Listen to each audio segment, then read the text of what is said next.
まずは神聖なる球種をソーサリータイミングで使って産業のタイタン。これは偉い。さらに金色の大反戦で登場します。金色の大反戦でリリアナをアタックで、神聖なる球種を産業のタイタンに向かって打ちます。そうすると産業のタイタンが複製されるはず。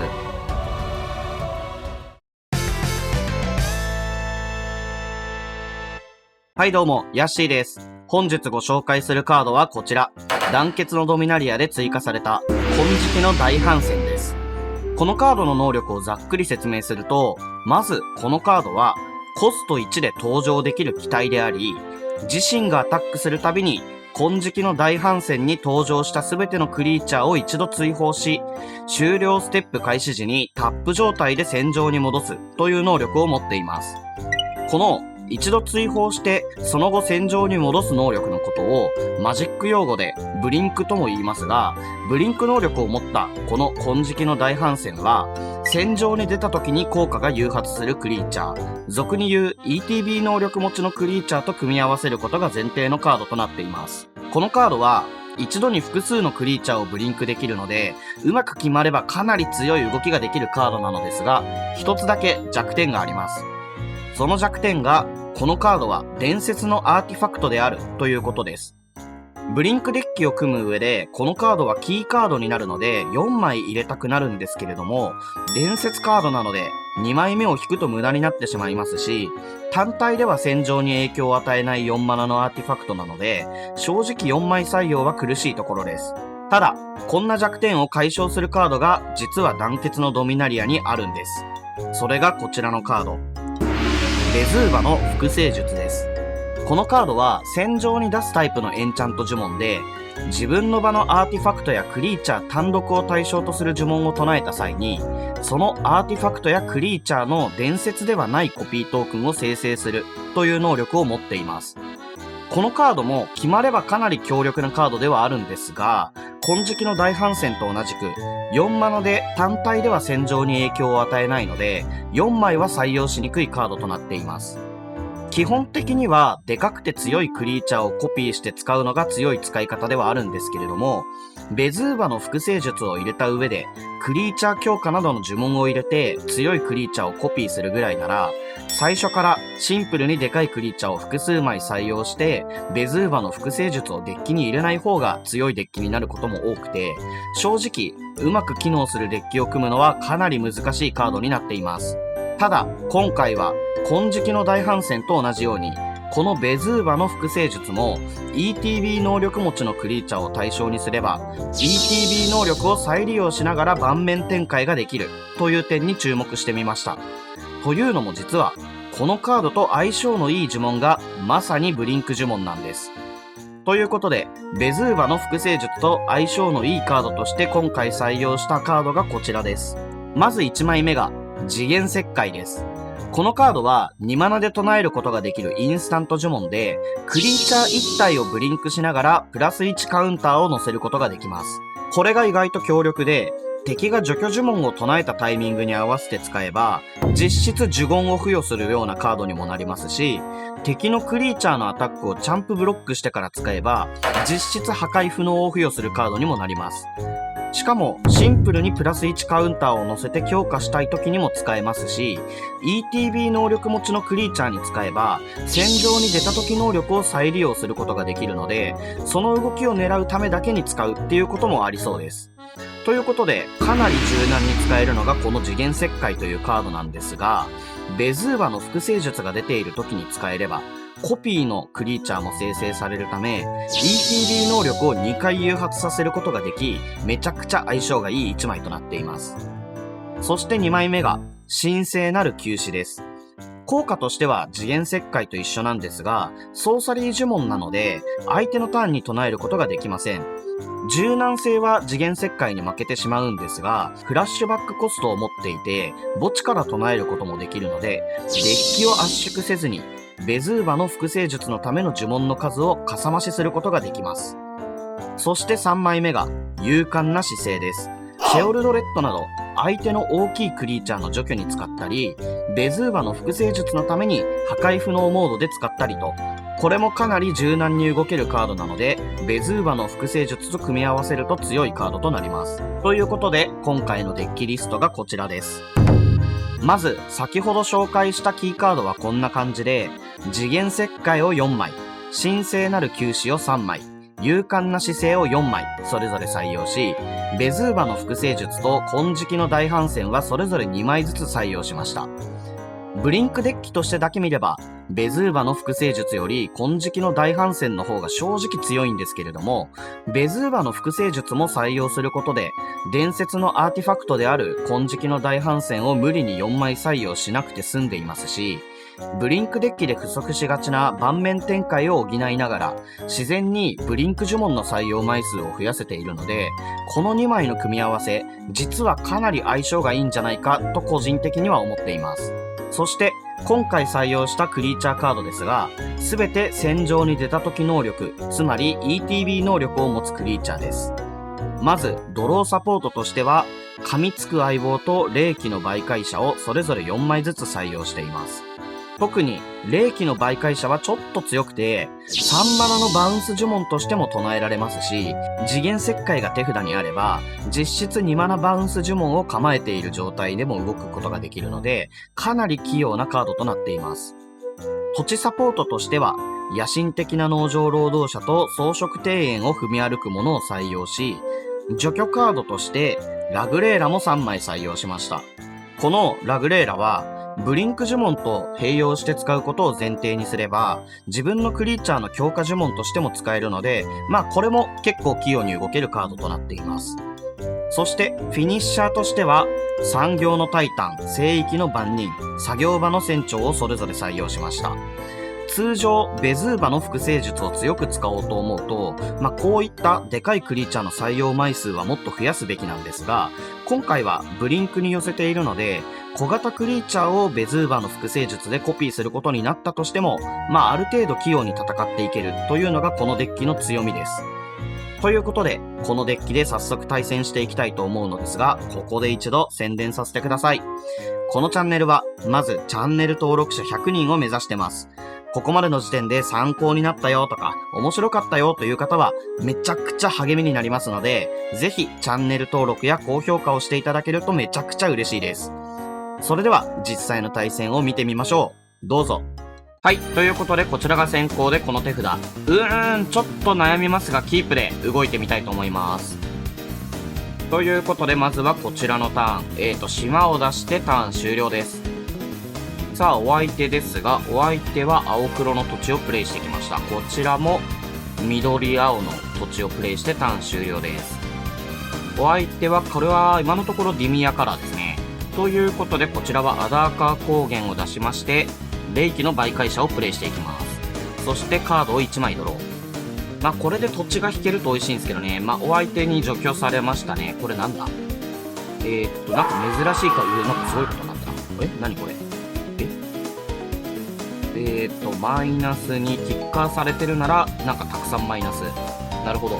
で、こちらのカードを1枚捨てさせてくるが、金色の大反戦ダブっててもしょうがないんで、お相手特スビル捨てたな。これ、あれな可能性ありますね。リアニメイトデッキみたいな可能性ありますね。ということで、こちらは、鳥トークンを出していきます。これでリリアナの布告除去では、2体同時にはやられませんね。ということで、お相手は、手札を捨てさせる方を選びました。こちらは平地を捨てていきます。終われ。これ。ちょっと待って。完全に相手あれじゃん。リアニメイトデッキじゃん。これ何でも持ってこれるってことはあれかな。千歩の最短とか持ってくるのかな。さあ、こちらのターンですね。ベズーバ。なかなかいいカード引けてるんですけどね。一旦金色の大反戦を出しまして、リリアナを2体でアタック。これでお相手のターンですね。いやー、ちょっとしんどいな。さあ、お相手ですが、食肉鍵を打ってきました。ここで食肉鍵は結構しんどい。ということで、プラス1能力を起動してきましたので、そうですね、神聖なる球歯を捨てていきたいと思います。はい。ということでこちら引けたのはさらに神聖なる球種いらないですね。ということでこちらはベズーバの複製術を出しておきます。まあこれでこちらはコンボの準備は整ってますね。ただお相手もなかなかここからやばい動きがありそうなのでちょっと気は抜けませんね。なんならこっちクリーチャー引けないと結構しんどいので、どうなんだろう。墓所の変容マジ。そしたら神聖なる球種を捨てます。はい。そしてカード1枚捨てさせられたら終わる。捨てさせるな頼む。マジやめてくれ。プラス1能力は使わないでくれ。きたー。そしたらこちらは勇敢な姿勢を相手のターンに使っていきたいので、これなんだっけ、攻撃する旅とかはないもんな。じゃあターン終了します。ということでお相手は攻撃、こちらはクリーチャーを除去していきます。まあさすがにね。はい。ということでお相手の盤面を除去。そしてリリアナのハンデス使ってくるのかな。お、よーし。そしたらこちらは平地を出しましてターン終了です。いやーこれきついな。さあお相手は夢根の滝。そしてターン終了。こちらも何も動けずにターン終了。マジこのデッキやばくない？今何こんなにクリーチャー引けない。お、来た。噛みつく相棒。噛みつく相棒をプレイします。はい。そしてソーサリータイミングでも構いません。なぜなら金色の大反戦で登場するときにすでになんていうか除去されると目も当てられないので、まずは神聖なる球種をソーサリータイミングで使って産業のタイタン。これは偉い。そして噛みつく相棒の効果でワンドロー。そうしましたらさらに金色の大反戦で登場します。そして金色の大反戦でリリアナをアタック。はい。よし、これでどうにかなった。でお相手は消えゆく希望をここで使ってきました。なるほど。ただしブリンクは有効なので噛みつく相棒でさらにワンドローしていきます。いやこれでかなり手札が整いましたね。しかもお相手の布告除去にもそれなりに強く戦っていけると思ったら得スリル。得スリルここででナメクジが出てきます。うわだるマジどうしてくれんねん。アダーカー高原を出しまして、まずは得スリルを勇敢な姿勢で除去していきます。打ち消しはやめろよ。やめた。よし、いいね。で、お相手はナメクジを生贄に1枚ドロー。そして、こちらはさらに、そうだな。金色の大反戦を出していきます。これでお相手のターン。いやー、なんとかなってんな。で、こちらカードを1枚捨てるので、神聖なる球種を捨てていきます。はい。そしてお相手は渦巻く空、カイリが出てきました。で、ナメクジ2体でアタック。そしてこちらのターンですね。そうしましたら、とりあえず神聖な勇敢な姿勢で、ちょっと待てよ。カイリの能力なんだっけ。インスタントやソーサリーであるカード2枚をあなたの手札に戻す。インスタントやソーサリー、墓所の変容とかある。ってことは戻さない方がいいな。そう考えると、とりあえず装飾庭園を踏み歩くものを出して、で、これで次のターン産業のタイタンを出せるように準備しつつ、噛みつく相棒も使っていく。これで、こちらは1枚を、よし。で、次元石灰引けてるのいいですね。これで、動かずにターンを終了です。いやー、これでカイリでアタックしてくると、こちら残り5点ですが、次のターン、タイタンの着地能力を、合計3回使えると美味しいんですけどね。1、2、3、4、5、6、7、8。土地が8枚ありますんで、あと1枚でも土地が引けると美味しいですね。さあ、お相手ですが、1000歩の最短で出していくのは得スリル。ただし、こちらは、特スリルを秒で除去していきたいと思います。ということで、特スリルを除去していきましょう。はい。ということで、特スリルは秒で除去です。そして、カード1枚を捨てなくてはなりませんが、まあ、次元石灰ですかね。ここはさすがに。ということで、次元石灰を捨てていきます。そして、お相手のターンですね。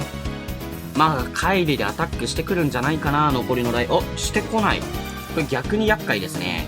ラグレーラはいい。ここでラグレーラは天才。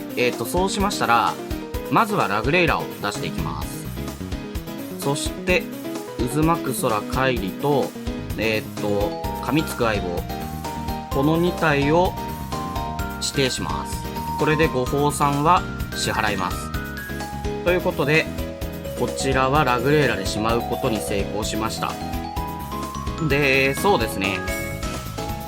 ここで、金色の大反戦でラグレーラに乗ってしまうと乖離が復活してしまうので、装飾庭園を踏み歩くもので普通に、ここは登場せずにリリアナを殴っていく。この動きを取りたいと思います。ということで、お相手ですが、まあ、ナメクジでブロックしてくるんじゃないかな。やっぱしてきましたね。ということで、お相手のクリーチャーを1体倒して、で、次のターン多分リリアナが布告除去使ってくると思いますんで、まあ、踏み歩くものを生贄に捧げて、まあ、金色の大反戦も戦場に出してっていう感じでブロッカー並べておくのがいいのか、どうなのか。まあ、ただ、お相手速攻クリーチャーいないと思うんで、なんだこれ。1体を追放する。そうなると、リリアナの布告除去が、そうか。そうしましたら、とりあえず装飾庭園を踏み歩くものを、生贄じゃないや、追放にします。そして、リリアナで生贄に捧げられると結構しんどいんですけどね。いや、手札捨てるハンデス能力でも結構しんどいんだよな。この盤面。産業のタイタンを出させてくれると嬉しい。よく考えたらこっちの手札1枚なの結構えぐいっすね。ただ、お相手も手札1枚なんで、まあ、リリアナの能力起動しにくいとは思うんですけどね。どうなんでしょうか。お相手は生贄を選びましたか。そうしましたら、どっちがお得だ？金色の大反戦を生贄に捧げる方が偉いですね。そうしましたら、金色の大反戦に登場して、金色の大反戦を生贄に捧げます。はい。ということで、こちらのターン。こちらは産業のタイタンを出していきたいと思います。いやー、これどうにかなりましたね。ということで、お相手のターンですが、特に動かず。そしてアーティファクトエンチャント破壊と5点回復ですね。ということで、5点回復させてもらいます。そしてこの次のターンから神聖なる球種を打っていけば、まあまあ、結構美味しく動いていけるんじゃないでしょうか。ということで、スパーラの本部を出しまして、で、ここでラグレーラでアタックした方がいいですね。ということで、ラグレーラでリリアナをアタックします。まあ、せっかくのキーカードを生贄に捧げるっていうの結構辛いですけどね。なんなら金色の大反戦、2枚とも墓地に落ちてますね。きつ。お相手はラグレーラをナメクジでブロック。さあ、お相手ですが、特に何もせず、このままターン終了。まあ、リリアナで布告除去使ってきて、乖離復活を狙うんじゃないかな。はい。ということで、こちらはラグレーラを生贄にします。まあ、ようやく乖離を解放しましたね。ということで、噛みつく配棒で1枚ドロー。そして、3-3になります。そして、お相手もベズーバの複製術。まさかのミラーだった。予想外だ。このカード、僕以外で使ってる人初めて見ました。ちょっと嬉しい。まずは装飾庭園を踏み歩くものを出していきます。はい。そして、森を出していきますね。で、神聖なる球種を産業のタイタンに向かって打ちます。そうすると、ベズーバの複製術で産業のタイタンが複製されるはず。そしてお相手のベズーバの複製術は割ることができます。なので、無慈悲に割っていきます。で、ただお相手は下支えで乖離を増やしてきました。乖離が増える分にはって感じですね。ということで、こちらはさらに産業のタイタンが出てきまして、縦カウンターじゃなくて、こうかな。5点回復しつつ、44のサイを出す。そしてさらに、神聖なる球種をもう一度産業のタイタンに向かって打ちます。はい。これで、こちらは4点と縦カウンターですね。これを、まあ自分自身に乗っけていきますか。そして、さらに産業のタイタン。これで、44の斎藤くんと縦カウンターですね。これを自分自身に乗せていきます。はい。で、そうですね。リリアナのプラス能力使われても嫌なんで、で、1体でしか殴れないと意味がないので、ここは攻撃せずにターン終了です。ということで、お相手のターンですね。一気に巻き返しましたね。これ全体でアタック、フルアタックしたら何点入るか ?14 点、22点、25点、25点と16点だから、41点か。41点入って、お相手は12点でしかブロックできないので、あ、これリーサルですね。まあ、そしたら、一旦ちょっとスパーラの本部で様子を見まして、これで、フルアタック。いや、これ気持ちよく勝てましたね。嬉しいな。しかも、お相手まさかのこちらと同じタイプのデッキ使いだったっていう。ということで、こちらは、お相手のライフを削り切って対戦終了です。対戦ありがとうございました。はい。ということで、対戦相手が先行で、こちらが後攻です。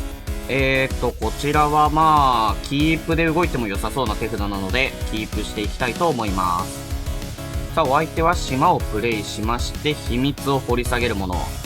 流行ってんのかな今このカード。めっちゃよく見る。まずは夢根の滝をプレイしまして、ターン終了です。さあ、お相手のデルバーは変身しませんでした。で、さらに青マナが出てきて、そうですね。まあ、これでお相手は1回アタックしてターン終了でした。ということで、こちらは、噛みつく相棒を出していきたいと思います。さあ、打ち消されるのか、打ち消されないのか。お相手書き消し、打ち消しを使ってきましたね。ということで、お相手のターンです。お相手、また変身できず。いや、これはちょっとラッキーですね。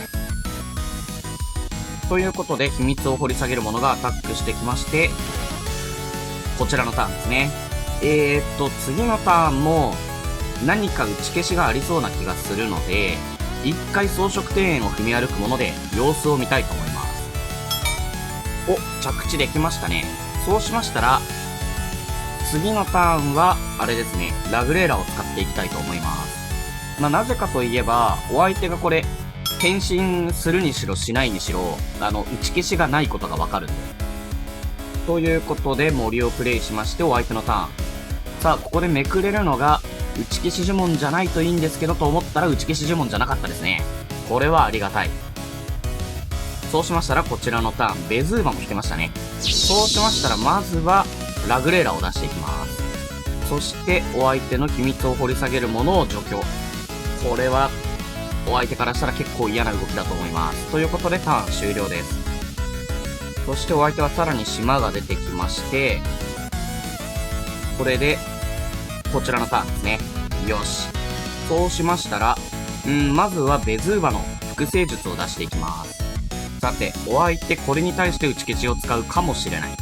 ただ、打ち消しがあったら、ラグレーラに使ってるはずなので、このターンは割かし自由に動けると思うんですが、どうでしょうか。書き消し。なるほど。書き消されたくないので自動支払いしようと思います。ということで、攻撃です。これでお相手のターンですね。さすがにね、書き消しでベズーバ打ち消されたらちょっとプランが止まってしまうので、と思ったらトレイリアの恐怖。これはほっとけないのが出てきましたね。5法2なので、4マナあれば、使える。で、4マナ払うと3マナ残る。なので、装飾庭園を踏み歩くものを使っていきます。これで、まずは森を引っ張ってきまして、動かずにターンを終了です。さあ、ここでお相手どう動いてくるかなんだよな。お、考慮。いいですね。そうしましたら、このタイミングは確実にお相手の除去がないと言えるので、除去じゃないや、打ち消し札がないと言えるので、トレイリアの恐怖を、まずは、しまっていきます。で、2マナ払いまして、お相手の除去。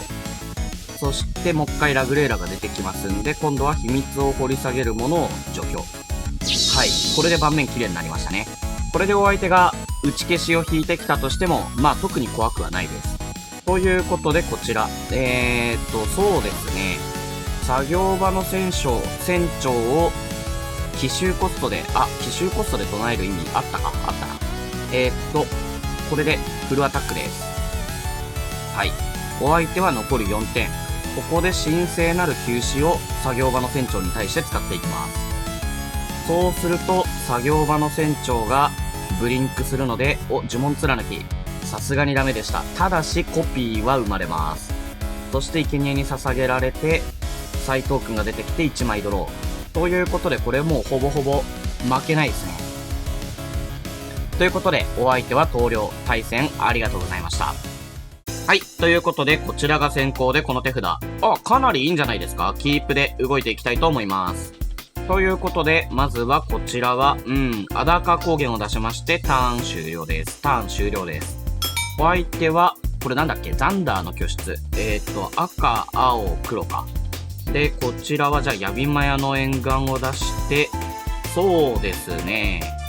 まあ、野心的な農場労働者を出していきたいと思います。はい。そして、平地を手札に加えます。これでお相手のターン。さあ、お相手は竹沼を出してきました。ということで、こちらのターンですね。そうしましたら、霊気の媒介者出していきたいと思います。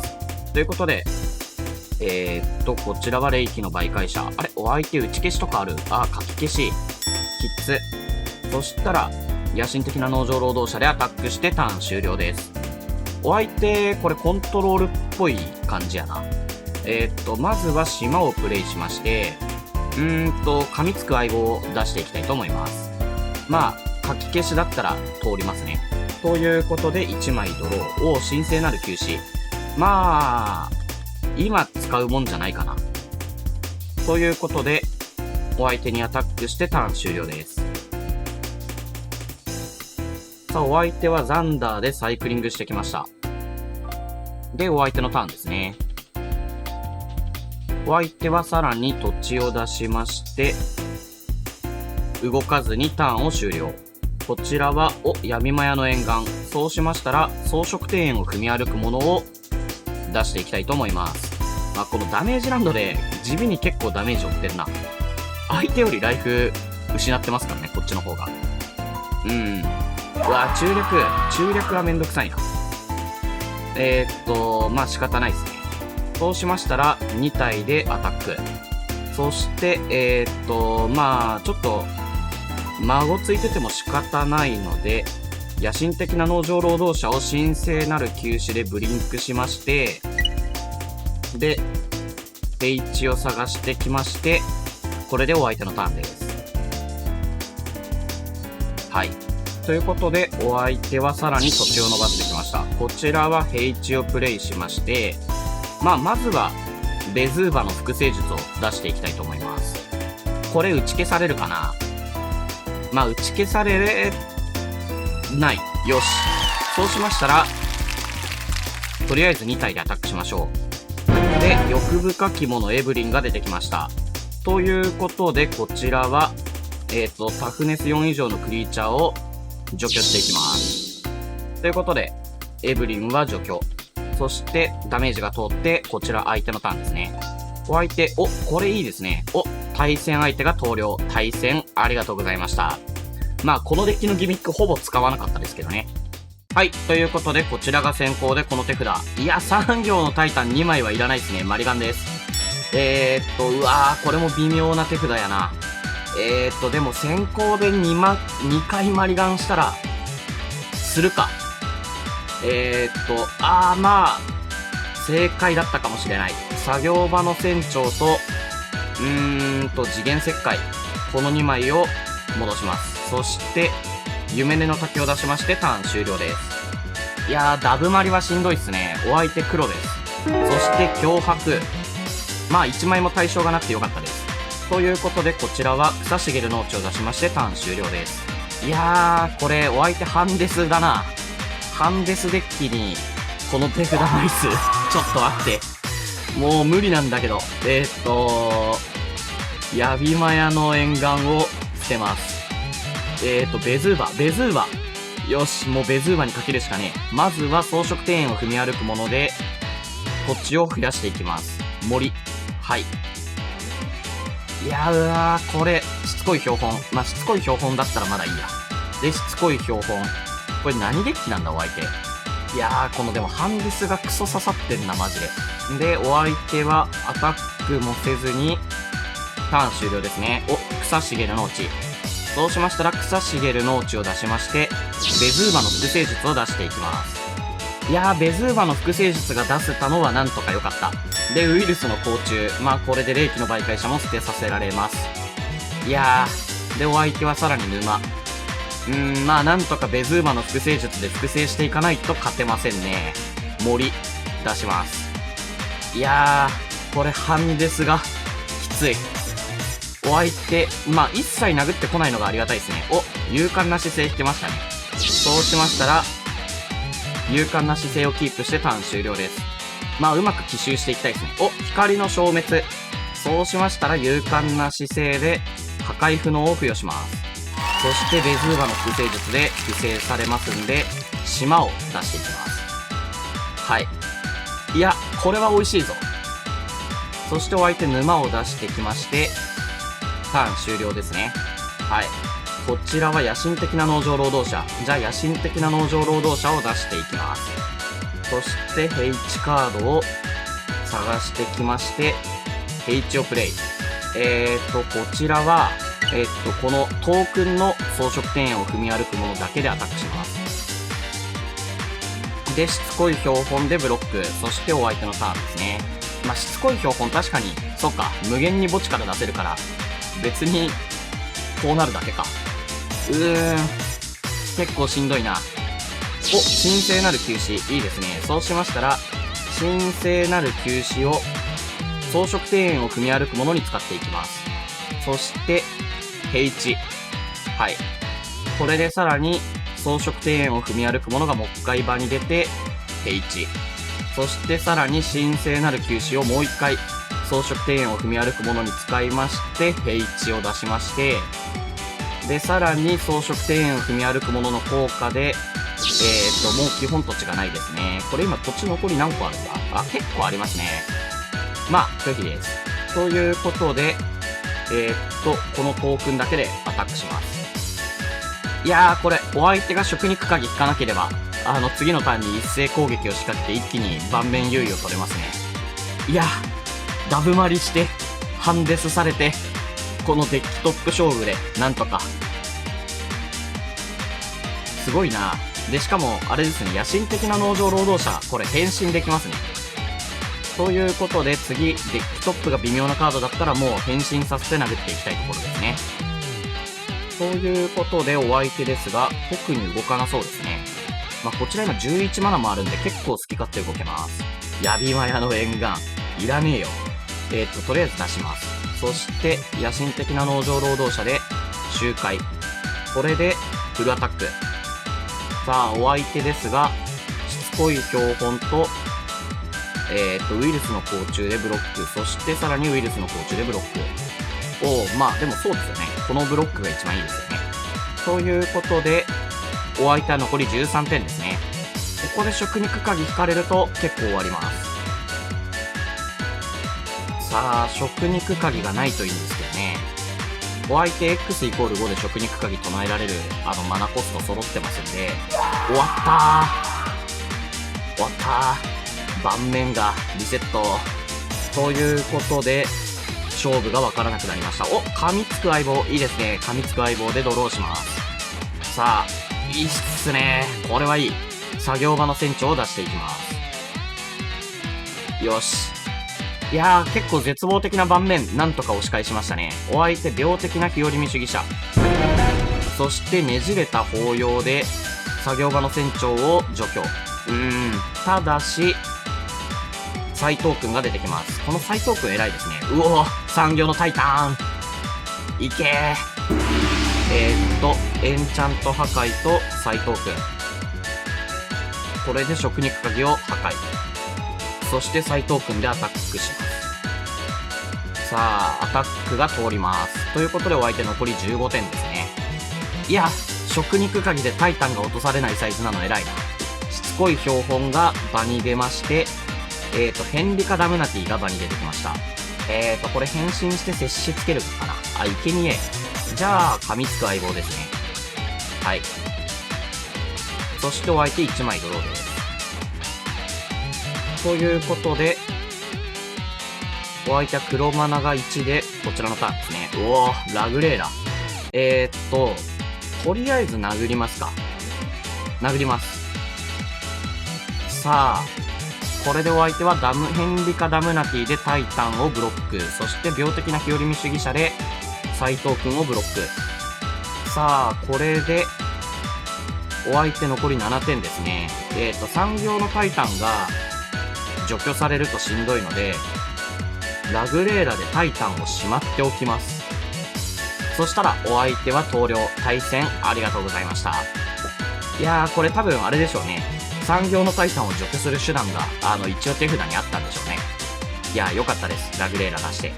ということで、実際の対戦ご覧いただいたかと思うのですが、いかがでしたでしょうか？まあ、このデッキ使ってみると意外と強いなという感じで、思った以上にですね、ベズーバの複製術が仕事をしてくれる瞬間が多かったです。まあ、やっぱり、この次元石灰っていうカードがですね、めちゃくちゃ器用に動けるのが美味しいなと思いました。で、あとはそうですね、金色の大反戦。まあ、正直、引けた時にはベズーバの複製術より強いことが多いんですけれども、まあ、やっぱり、対処されやすいカードでもあるので、まあ、なんかやっぱベズーバの複製術と組み合わせるっていうのが、現状最適解なのかなと思います。今後、新しいパックで、まあ、戦場に出た時能力、ETB 能力が強いクリーチャーが追加されたりした時には、また、このデッキを調整して使ってみたいと思います。ということで、本日の動画は以上となります。今日の動画が面白かったよとか参考になったよという方は、めちゃくちゃ励みになるので、ぜひチャンネル登録していただけると嬉しいです。あと、次の動画、いついつに投稿しますみたいな告知も Twitter の方でやらせていただいておりますので、ぜひ Twitter アカウントの方もフォローしていただけると嬉しいです。というわけで、本日の動画は以上となります。次回の動画でまたお会いしましょう。バイバイ。